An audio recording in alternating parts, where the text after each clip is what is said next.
Binawi na rin ng Philippine National Police ang kanilang suspension of police operations laban sa New People's Army matapos kanselahin ni Pangulong Duterte ang unilateral ceasefire. Patuloy naman ang rescue operations ng PNP para sa kanilang mga kasamahang bihag umano ng NPA. May ulat si Waywaya Macalma.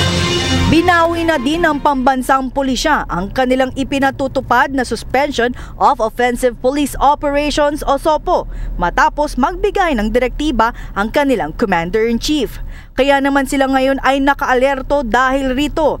Katunayan, ipinagpatuloy nila ang rescue operations sa 5 pulis na dinukot umano ng NPA noong 1 linggo sa Malimono, Surigao del Norte. Bukod pa ito sa naganap na engkwentro sa parehong lugar ngayong unang araw ng buwan ng Agosto laban sa militar at NPA na nagresulta sa isang kasamahan ng NPA ang nasawi.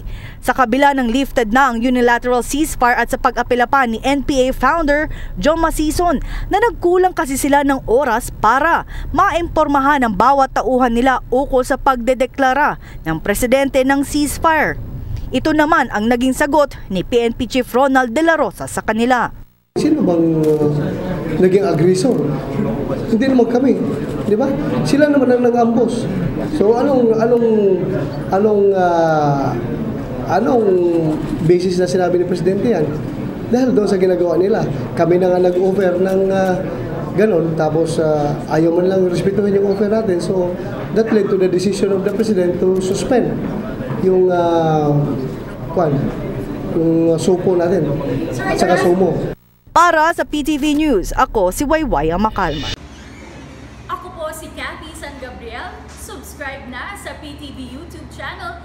I-click lang po ang subscribe button.